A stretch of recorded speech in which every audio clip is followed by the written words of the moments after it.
Hello, everyone, and welcome to Discover Rising Tides, How the Outside Makes the Inside Better. I am Jeanne Gallagher, and I'm here with our longevity concierge, Denise Stegall. Hey, Denise. Hi, Jeanne. Good to see you. Good to see you too. And we're working through the happiness and joy segments. And we've talked about so many great, well, you have so many great hints for people that are simple and easy to achieve. And there's one more that we might not even consider would be necessary to think about. What's this one? This is important. So this is important. When it comes to joy, menopausal women struggle to find joy. Now, when I say menopausal women, I am talking about women probably 40, maybe closer to 45 to about 65. These are women that are experiencing symptoms. And a lot of them don't even know they're having symptoms. We think hot flashes and irregular cycles are kind of like the first signs of menopause, but they're not. The earliest signs actually have nothing to do with that, but they have everything to do with anxiety, loss of joy. Why? Mood swings, irritability, the night sweats and things that happen. Yeah, that really does happen. But the truth is really, your brain is changing as well. So those physical things are easy to recognize. Right. We're talking about what you're talking about is the, well, almost non-physical. It's mental, right? But it's non-physical. So we're not sweating. We're not doing all of these things that we go, oh, that's what it is. Oh, that super sucks. Right. It's our habits are changing, and what we consider normal is different than what it was 10 years prior. And the anxiety and the mood swings, that actually is a perimenopausal. Those are really perimenopausal symptoms. So a lot of times, especially nowadays, women are having children a little bit later, right? Not so much in the Midwest where I live, but on all of my friends on the coasts, they had children later. One of my closest friends, she was 38 when she had her last child. And when we consider that progesterone starts dipping at 35, she was already perimenopausal, right? So these are symptoms that women are having from the time they're 40, and it may never really get better because they're not understanding that it is a effect of estrogen starting to decline, right? Estrogen regulates our moods, it regulates our emotions and our brain function. When we talk about brain function, more and more we're talking about cognitive function in the way of Alzheimer's and dementia. But our brain is functioning all the time now. And your brain is different when the serotonin, the dopamine, and the cortisol levels all start kind of getting wonky. Right? Yeah. Yes, we know as we get older, estrogen and progesterone are dropping, but the hormones, the other hormones that come into play here that really affect our happiness and joy are serotonin. There's that the happiness hormone. Dopamine, which is a motivational booster. This is one of those that kind of drives us to do the things that we loved. And we've talked about that in another segment where someone doesn't even know what they like to do anymore. Yeah, that's not just something that it's actually a physical thing that's happening to them, because they may know, but they just don't have the drive that they used to have. The other one, of course, is cortisol. Estrogen kind of keeps cortisol in check.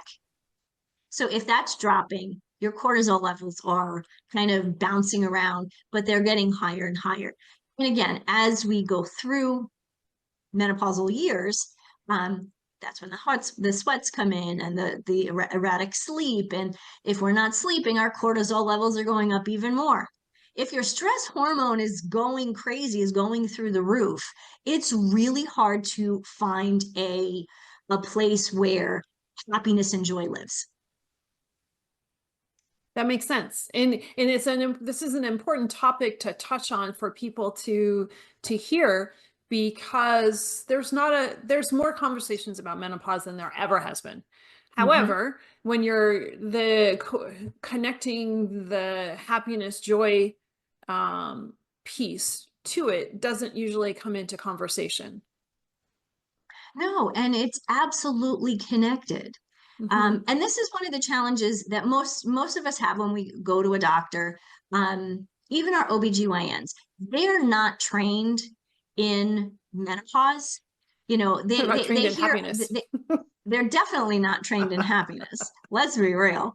You know, a doctor's job is to fix you when you're broken, Right. right? And if there's something like your mood, and you know, make possibly some anxiety, they want to fix that, right? And how do they fix that? They fix it by giving you an antidepressant. And if you've ever read the package insert of an antidepressant, years ago I worked for Eli Lilly Pharmaceuticals, and I sold Prozac to physicians. I guess I didn't really sell it. I offered it. That was my job. Right? Prozac was one of the products that was in my repertoire. Um, and for those people who have true diagnosed depression and Hmm. anxiety, these are great medications. If the challenge with your moods is because your estrogen and progesterone levels are declining, the antidepressant is not going to help you. It's actually going to make it, or can make it, worse. That's gonna mask it. Yeah. Yeah. So any of that unexplained and anxiety, I've never experienced this the anxiety piece. Like, that's not something. My sister, on the other hand, every now and then she'll say, you know, like she kind of felt like she was having a panic attack, and I was like, why? You know, this was before I understood what was really happening, and I'm like, she talks in front of people all the time. Why this day was she having a bit of a panic attack? Ah, well, you know, she was 48 years old. Mhm. You know, hormones can do a little funky thing. So, you know, it's really important to, and this again is where I'm going to come up with journaling. We love journaling, don't we, Jeanne? Well, it's a necessary evil for some of us. And for some of us, it's Yes. a necessary love. I challenge with it, but I'm trying to embrace it more. Hmm.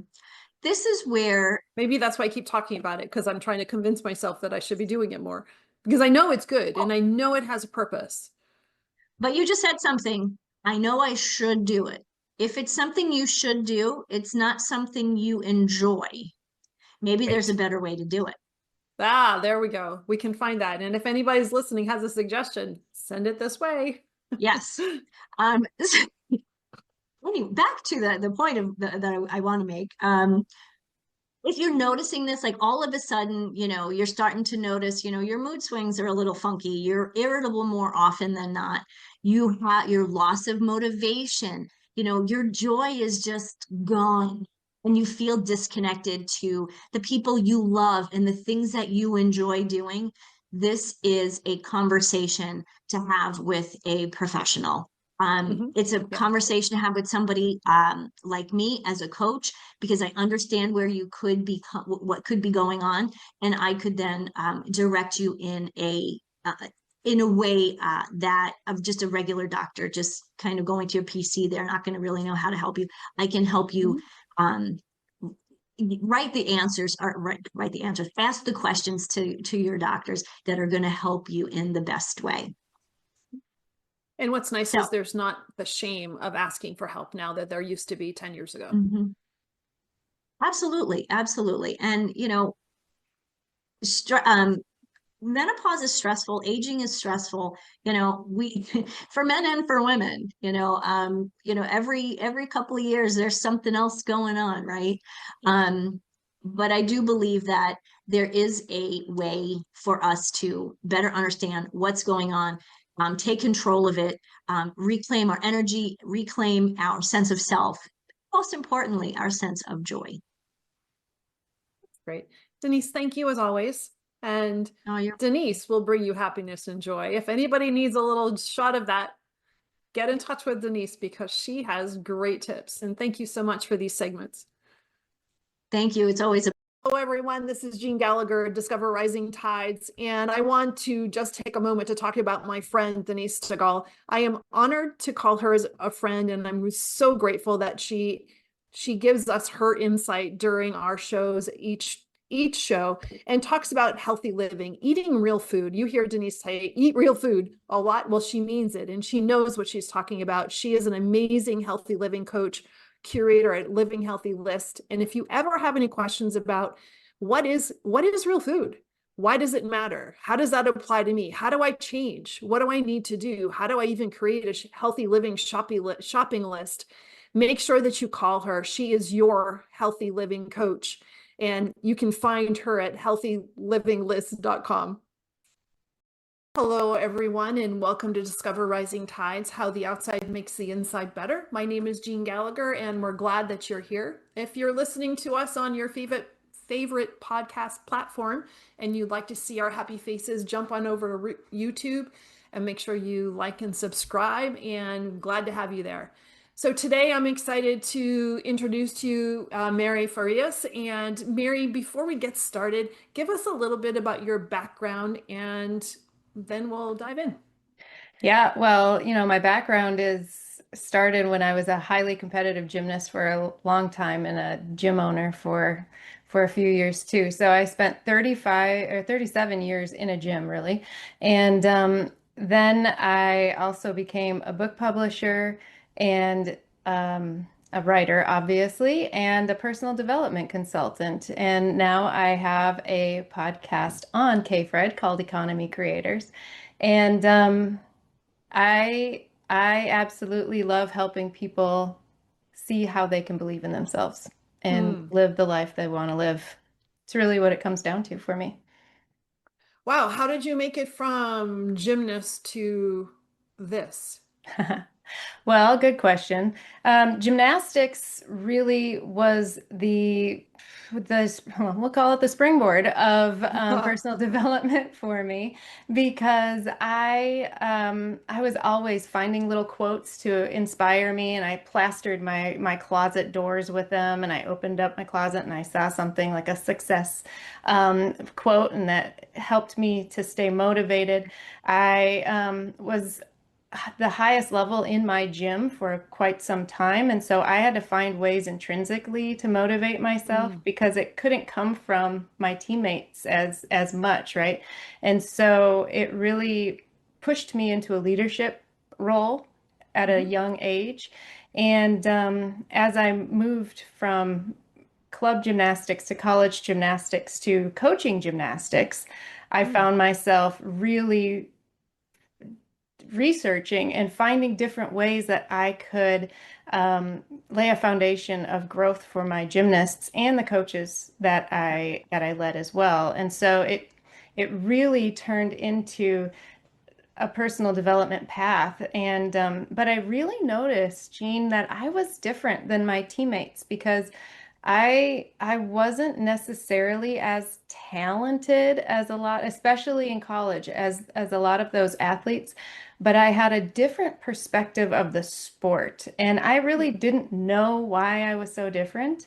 I chalked it up to I chalked it up to my coaches who were quite positive in that realm, but I realized once I encountered Bob Proctor that I was an unconscious competent, really working with these principles and owning my mind in a way that other people weren't naturally doing. And so that really made me excited about personal development. And so it really just evolved after COVID. We closed our gym, and it was one of those things where I could have stayed, and I mean we had it for 9 years. I could have stayed another decade and built it back up, but I already did that, and it was time to Mhm. move on and time to do something new. So that's where I'm at.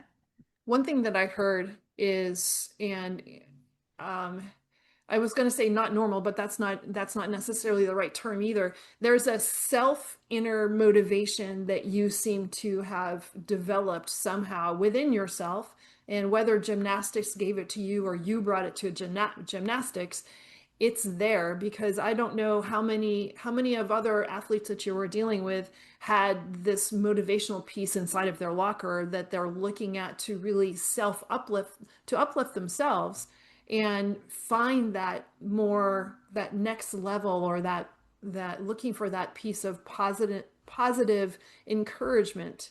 So I commend you for that because not everybody has that self drive. Thank you. Yeah.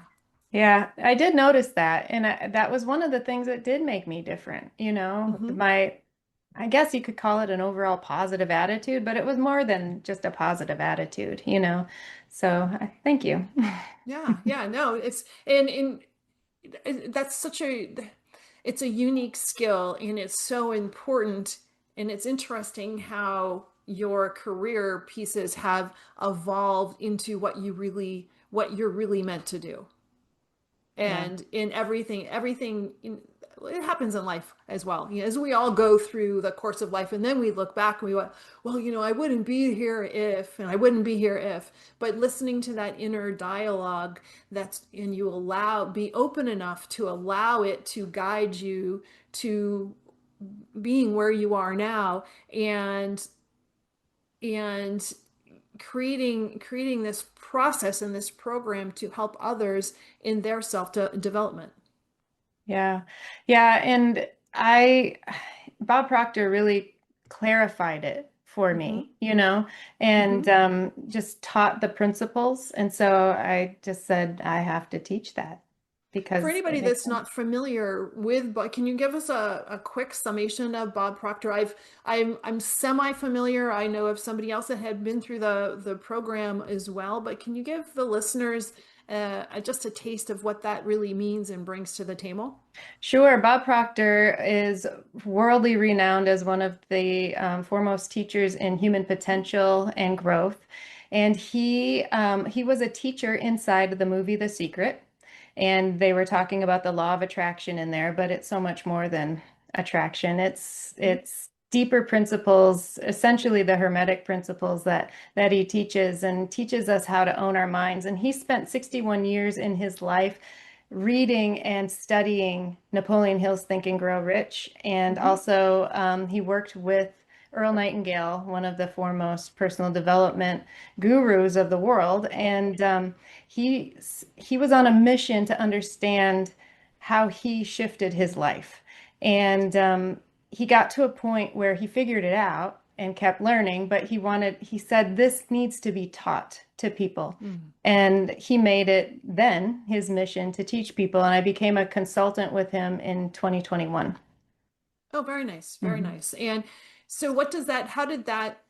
What foundation did that lay for you in creating your business? Well, I had businesses before Bob Proctor and businesses after Bob Proctor. So, Hmm. so the before was I started my publishing company first in 2010, and I actually created that just so I could learn. Well, I wanted to publish my gymnastics books and I wanted to learn how to be a publisher. And so I practiced on myself, really, Hmm. is how it worked. And then I opened the gym with my husband, and we had those businesses for almost a decade before Bob Proctor entered the world, and Hmm. my world, I should say. And it was interesting because I bought into this is hard. Entrepreneurship takes, takes burning the candles at both ends, and it takes really, really balance out of your life, and you have to pay everybody else before you have to pay yourself. I mean, I bought into all of that and I burned myself out, especially in Mm. the gym, because that was the place where I had to physically be. I could write at home, I could publish at home, and that was that. But the gym really highlighted how unbalanced my life was and how Oh. unbalanced my economy was, right? Mm-hmm. And so, yes, I created my own jobs and yes, I created these opportunities for myself, but I was tied to them and Mm. I was really frustrated. And I felt that burnout that a lot of entrepreneurs do and a lot of people who work the 9 to 5 feel, because I didn't have time for the balance in my life. I didn't have time to go outside like you love. And Mm-hmm. I needed something different. And so when Bob Proctor entered my world, I realized that I could work smarter, not harder. I could Mm-hmm. utilize the laws of the universe, the principles, the law of cause and effect, and vibration, and all of these things that exist that we don't necessarily learn about and that we can't see. So it's not easy to ascertain necessarily. And what really helped me the most was coming into control of my mind and my thoughts because Mm-hmm. I had a good handle on that when it came to gymnastics Mm-hmm. and coaching, that aspect, but I didn't have a good handle on it for a lot of other things, right? And so being able to not just apply it to my sport, but apply it to my life was Mm-hmm. huge. Yeah. And so when you're so focused on the sport or these items and then you're talking about burnout, is it partly because you're identifying yourself with the thing versus self-identifying in a more rounded picture? And because when people they're burnt out in their job, maybe they're working 60, 70 hours a week, but that's all they're doing. There's no, you mentioned the word balance, and there's no balance to that piece either. And the importance of stepping back to look and analyze, how do I spend my time, or what's really important to me, and how does that play a part in how I'm feeling about my situation? Yeah, that is huge because what I learned Mm-hmm. with Bob was that self-image sets our boundaries.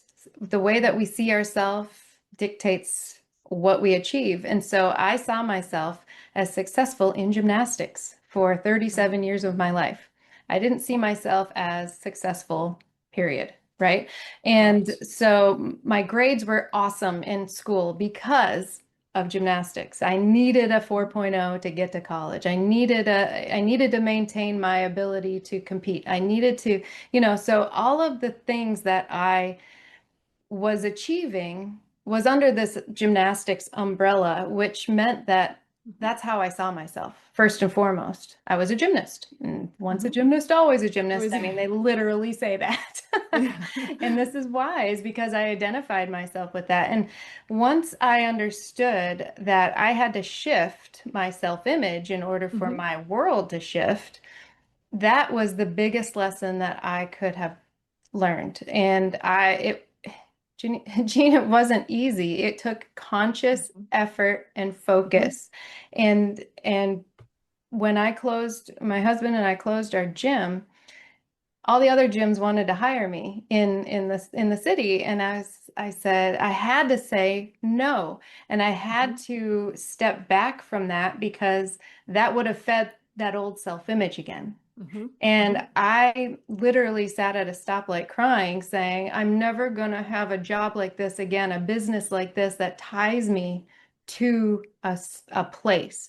Mm-hmm. And that that I had to remember I Mm-hmm. had to remember that feeling. I had to remind myself that no, no, no, no, no. Gymnastics was a piece of it. It was an important piece of it, but it's technically over. And now it's Mm. time to move forward. Yeah, I can really appreciate, but also relate to that too, as a financial advisor, we are technically in the picture of, what you would think of as financial advisor. You have an office and you have this and you have this, and you are tied to that. And I was probably, I don't know, 6 or 7 years into this 20 plus year career now. And I realized that I did not want to be identified, or I did not want my business, or not necessarily me, but I didn't want to be identified by the structure that seemed normal. And so how can I remain in this business that I love to help people, and I love this piece of the business, but how can I redefine what it looks like for me in order to be more flexible in my location, more flexible in how I manage and how I conduct my business. And it was really that self-defining moment that you're talking about, that, what do I really want out of this career? Or if not, if I can't find it, then is this career the one that's, after like the third one you have, at some point you got to nail something down. Yeah. But is this the one that I'm supposed to nail down for me? And it took a lot of transition, and it took a lot of thought and talking with other people and mentoring, and finding mentors, not me mentoring, but finding mentors and finding people. How do you do your business? What makes you different? How are you comfortable? And what do I want from all these different sources to mold into the thing that works best for me, so that I can expand and grow professionally, but also personally. Yeah, and you know what? It takes that listening to that inner guidance, that inner Mm-hmm. voice when you say, "Ooh, I don't like this. I don't like this. I don't like this," and then you have to start asking yourself, "Why don't I like this? And what's Mm-hmm. going to make this better?" Right? And so that was that is something that a lot of people don't do. They push that voice down and listen to the outside voices telling them, get a job and do this and stay here and have an office there and you can't leave. And Mm-hmm. and this is Mm-hmm. what it looks like and this is what you'll do and this is how long you'll work This and is then what you'll you re wear. Yep, exactly. Yeah. No, Exactly. it's not. And uh-huh. And people listen to that outside voice way more than they Mm-hmm. listen to that inner guidance. And Yeah. you sound like a wonderful economy creator, and I would love to have you on Economy Creators Well, because I'm glad to. And that's a great little, I would glad to do that. Thank you very much. And that's a great little segue, because what I wanted to, you mentioned the word economy a little bit ago, but I wanted you to expand on that, because we all hear the word economy and then we're into the financial piece. But can you define economy as it applies to you and your mission? yeah, absolutely. Bob Proctor always says you can create your own economy, and that always made me go, "Ooh, that sounds exciting," because I I would love to learn how. The idea behind economy creators is that we don't have to listen to the noise outside. We don't have to follow a prescription. Um, we don't have to go to school, get a job, do all those things that everybody tells us to do, pay off your student loans and then retire and have no money, right? We don't have to do that. And the idea is that you do listen to that internal guidance, and an economy creator, someone who is creating a personal economy, not the outside economy, but a personal economy that does involve money, but involves also unique interests and talents and experiences, because we're all unique and we all have so many different experiences that we can bring to the table. So for me, for instance, I had gymnastics. That was a big piece. And then I welcomed in, I have 2 degrees in English. And so I started writing and I started publishing and I started doing all that. And then I learned, I felt like there was more. So there was this personal development piece that I really had to expand on. And then the more that I do all of this, the more that it's all combining together and it's built around me. And for so long, it was built around a thing. It was built around gymnastics. And now I've created this economy around myself, which has Mhm. made it expand exponentially.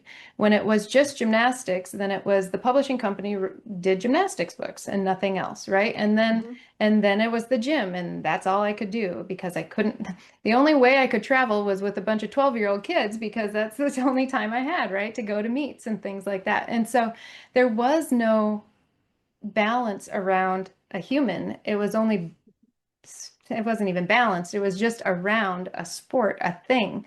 And I think a lot of people can identify with the thing, with the concept that their economy is revolving around either their job or this specific thing that doesn't allow them freedom. And that schedule piece, and then you're in that the rat race of get up, go to work, do your thing, somehow get to the grocery store, somehow manage your family, go to bed exhausted, wake up again, and do that 5 to 7 days a week. And on the weekend, try to fit in all those other things. And all of a sudden, 10 years goes by and you have nothing, there's no sense of personal accomplishment to show for it. Yeah, you just paid the bills and got it done, right? Mm-hmm, mm-hmm. Yeah, and sometimes, that can lead to being financially secure, and that's great, but there's this piece of this balance and this piece of self-worth that's also important. It's easy for that piece to be set to the side because it doesn't bring a dollar figure to the household. Mhm. That was a hard part to work through at the Mm, beginning because gymnastics always brought in the money. And mm-hmm, so it was our business. But so when I stopped, I had to say no to a lot of money. mm-hmm, And people saying, Mary, here, have a job, run our gym, right? And I had to say, no, I can't, mm-hmm. no, thank you. I have to be somebody new now, and that's hard when you're a part of a family and you want to contribute and you don't know how that's going to look yet. There's a lot of faith and trust and confidence that have to transpire and kind of be milked and nourished in order for that to happen. And I went through it and it wasn't comfortable. It really wasn't. And so I think I know why a lot of people don't do it. Yeah, yeah, the uncomfortableness and that piece of uncertainty. And also, and especially if you're successful in the business that you are in, there's a component of potential failure that comes into play, whether in you can define that failure piece or the lack of success piece into many different categories, but how we internalize that ourselves creates this beast of a lack of, it takes the motivation away, and it stops that driver of change. Yeah. It really does. And it can if you allow it to. Mm-hmm, And that's why I teach my clients to have a really clear vision of what mm-hmm, you want to create so that you can show up like that person, because that's what I did for myself is I created, okay, well, I'm not a gymnast anymore. So what am I going to be? And what am I going to do? And how does this look? And I had to feed that new identity rather than the old one.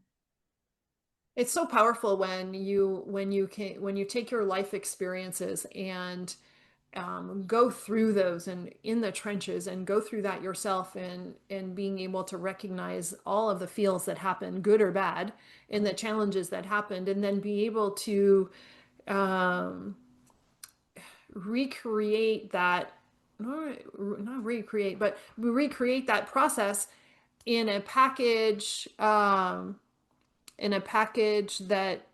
is so effective for other people. Yeah, and you said in the trenches, and I really believe in being a leader who leads by example. And so I do use lots of examples from my life Mhm. because that makes me relatable to who I'm teaching. And it also tells them if she could do it, so can I, and that's a big piece. And I can also tell them, look, this helped me, and this didn't, but it doesn't mean it won't help you. So you can try that too, you know, and having tried all the stuff and having lived through those experiences makes me able to help more people. And that was the same in the gym too. I was a high level gymnast and a Division I athlete. And so when I had all my gymnasts, they came to me not only for, you know, technique and advice on that, but also how do you get through this mental hurdle? Because it's scary and I don't know how to do it and I'm not confident in myself. And, you know, all those other things that you don't learn in a book. Yeah. And you can't learn in a book. It has to be the school of hard knocks for that one. Mhm. Who are your typical clients? My typical clients now are entrepreneurs and authors, and authors come in a few different categories. They're people who are either looking to write a book or they already have a book and you know they launched it to nothing, crickets, because they were so wrapped up in the book part that Mhm. that now it's out there and they don't know what to do. So I help people promote their books and help them create an economy around that type of concept. But I also love helping entrepreneurs in general. I think authors are entrepreneurs, Mhm. but entrepreneurs in general because I came from an entrepreneurial family. My husband came from an entrepreneurial family. He has a business on his own. I have two businesses. We had a business together. And so it's our lifestyle and to help people understand that there's more than just the slogging through and that yuck. There's more to Mhm. it that you can do and you can see it in a different way. And I love helping people create what I call an authority asset around their business. So, like an ebook, for instance, that highlights their authority that they can share with people, and that just gives them a little bit more of an edge to Mhm. what they're doing. What are when people are say, geez, I really think that Mary's going to be the right fit for me, what are they typically looking for, or what are some of the indicators that you are a great fit for them? Well, I would say that it's a lot like where I was 10, 15 years ago, where I was in it, but I Hmm. felt like there was more to it, right? There was Hmm. something more that I wanted to do.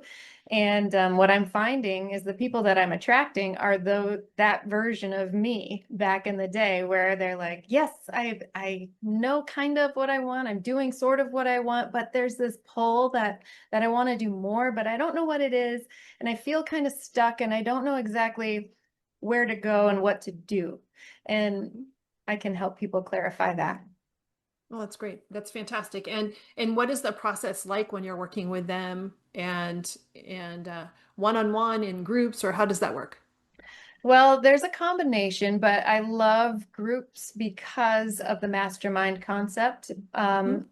Napoleon Hill and his mentor, Andrew Carnegie, were huge on the idea of masterminding, bringing our minds together to create a third mind that really could solve the problem or move people forward and do different things. And so I love masterminding and helping people come together in order to grow because that makes us all stronger. I didn't always believe that. I had to learn that. And Hmm. it came from being in such an individual sport and for so long, I think, and being just in my own world. I went to school, but then I went to the gym for 25 hours a week. And, you know, so I had to really be reliant on myself. And so that carried into adulthood. And I had to learn to let people in. Hmm. And now I think I see the value in it, and I'm trying to help people see the value in that as well, because part of entrepreneurship is feeling like I can do it. That's why I'm doing this, right? I can do it myself. But I've found that people are necessary. And Hmm. so I really help them with with groups, but also individually on a similar trajectory as one another, if that makes sense. Yeah, totally. And I can appreciate the group piece too, because I've always been, well, um, I'm I non-conform. I don't always do well in groups, and Mhm. I kind of speak my mind, which is great used correctly.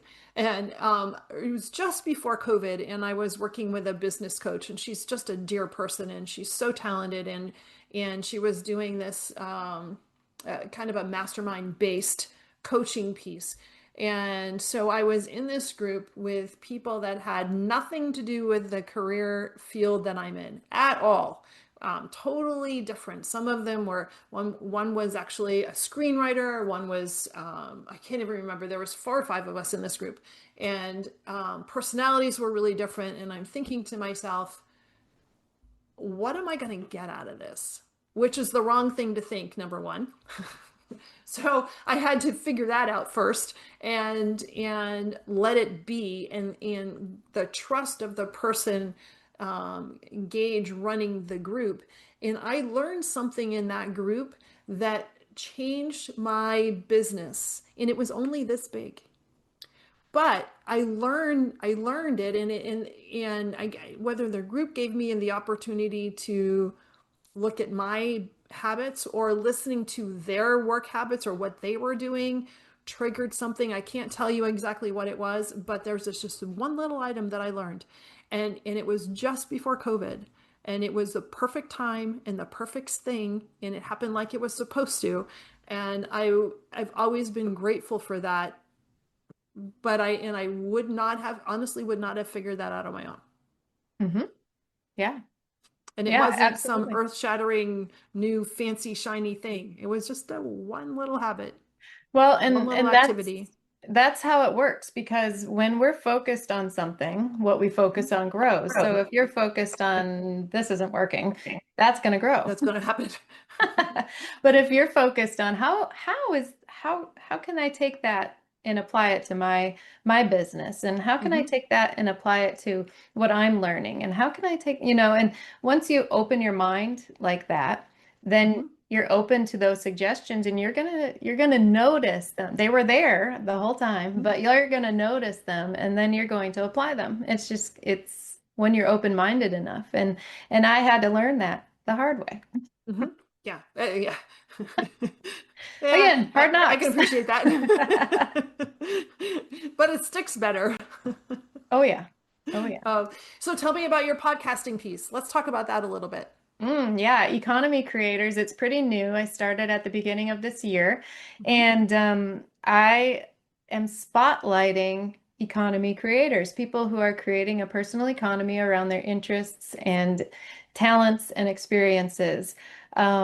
Because these people have courage, and they are doing things differently. I mean, you talked about being a nonconformist, and it sounds like you're a perfect fit for economy creators. And I just love talking to people who are making it happen when they didn't follow the rules. And I think it's a lot of fun. And they're actually making rules and sharing new rules with people, that this is how you can do it. This is what it looks like if you listen to that inner drive. And if you say, I don't want to listen to that outside noise. I want to listen to me, and I want to do what I love. And Hmm. what I've found is that when people do what they love, the money comes, the opportunities come, everything falls into place.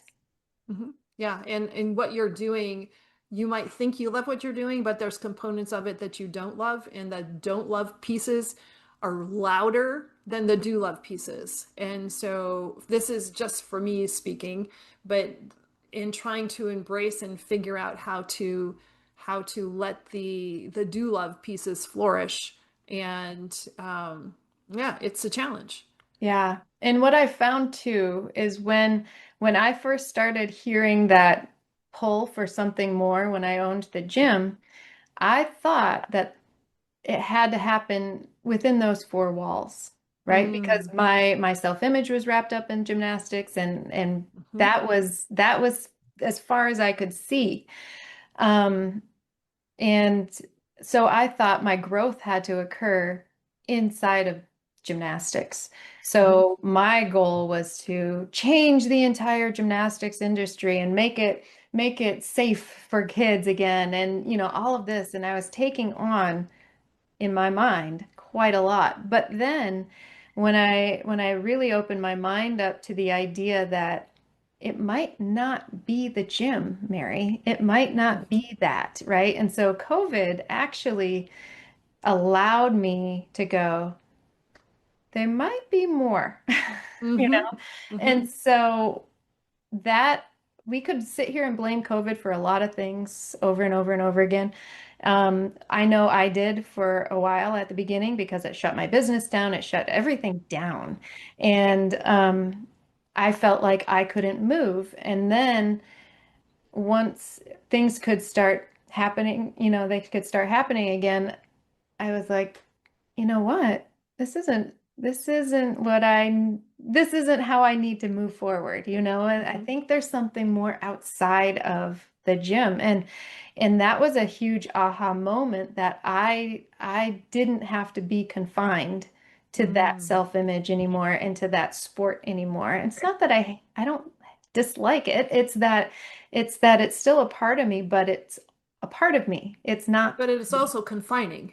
Oh, yeah, it was Mm-hmm. if I thought within those parameters, Yeah. So if I only thought that I was a publisher, a book publisher, I wouldn't be I wouldn't have a podcast. I would Mm-hmm. I would be writing books and publishing books. And so my economy really flourished when I was able to open my mind up to outside of gymnastics. The same thing happened to me recently. I have a membership inside of my business, and I was trying to grow myself inside of my membership. And Mm. once I thought about growing outside of my membership with economy creators, there's actually an anthology that I have 11 co-authors that we're writing a book together, and that'll be published at the end of this year. That's a piece of economy creators. Obviously, the podcast and radio show on KFred is a as a piece of that. And I've got a workshop, and I've got a quiz, and I've got more books of my own that are in the works. And so once I started thinking outside of my membership, kind Mm-hmm. of like Mm-hmm. outside of the gym, things started to balloon. And it's remarkable how when we expand our mind, things fill it up. Mm-hmm. Yeah. And change can be the uncertainty of change can be frightening and limiting, but and I think that that's the importance of the work that you're doing when you're helping other entrepreneurs or authors or whoever that happens to be, is to step through that scary part and figure out which parts are the that either will emotionally or physically provide what's really needed. Yeah. And Yeah. so you mentioned balance, and we've talked about all these things that you do. And you're giving to others and helping others. And what does Mary do to put this whole piece together? Because a lot of people talk about balance and they talk about doing all of these things and they tell other people to do it, do as I say, not as I do piece. But I know that that doesn't apply to you because you are really taking care of yourself as well. And what does that look like? Oh, that looks like heaven on earth. So I have two horses, Mm-hmm. and they're boarded at a barn down the road. And I homeschool my daughter, and so she and I go to the barn every morning, and we ride our horses, and we get that horse fix that we all Mm-hmm. love. What's wonderful about it is that was something that I loved horses ever since I was a little kid, and we had 80 acres, and my sisters had horses. They're quite a bit older than me, and I just wanted a pony so bad. And so that was a drive for me for a long time. And when you're doing a sport for 20, 25 hours a week, you don't really have Mm-hmm. time to ride a horse. So I kind of put horses on the back burner for a while. But that calling always came back to me. And they people say, all little girls want a horse, and you just have to grow out of it. But I honestly believe that I've been given this desire to be around these horses because they're a part of me that needs to be balanced, right? So they ground me. You know, we all Mhm. have something that grounds us, and maybe it's hiking, and maybe it's water skiing, or maybe it's swimming, or maybe it could be anything, but you have to listen to what grounds you. Could be yoga. But horses do that for me, and they are magnificent, and I feel so good when I'm with them. And when I decided to welcome them into my life for real and say, I want to buy a horse. This is what happened, Jeanne. It's so amazing. I physically set aside 3 hours in my calendar every single morning, and I put horses. It was on my computer, it was in my calendar. Within a week, somebody came over to me and said, do you want to buy this horse? And I was like, Oh my gosh. yep. And so all of a sudden, I was at the barn every morning with this new horse. And so that it's with that desire combined with intention, Mhm. marvelous things can happen. And as soon as that happened, I was like, ah, this is home. This is where I have to be. What does it bring to you? What does it bring to me? Mhm. It brings peace.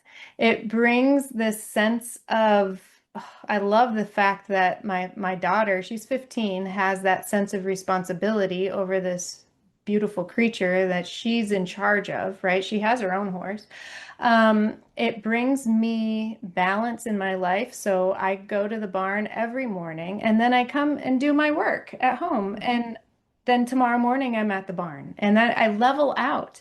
And so it really brings that grounding to me. That's the Mhm. best way I can describe it. Yeah, a centering that just makes everything okay. Hmm. Yeah, Yeah. that's I didn't fantastic. have that with the gym because I was at the gym all the time. Right. Well, there's this level of needing to achieve.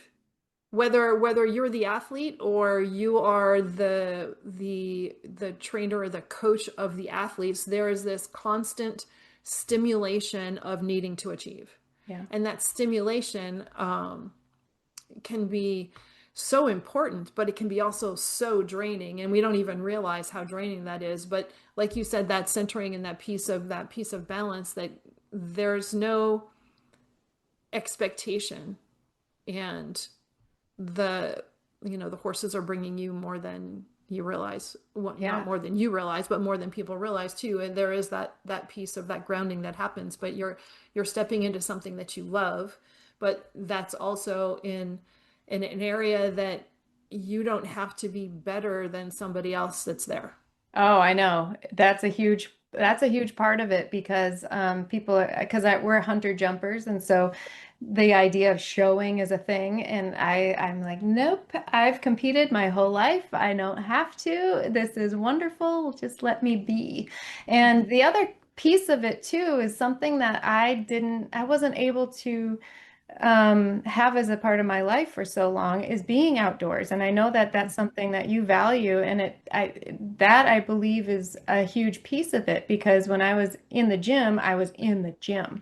There were Right. four walls. There was, there might be a door, but come on, there's not a window to look out and no birds to listen to and no Hmm. breeze and no trees.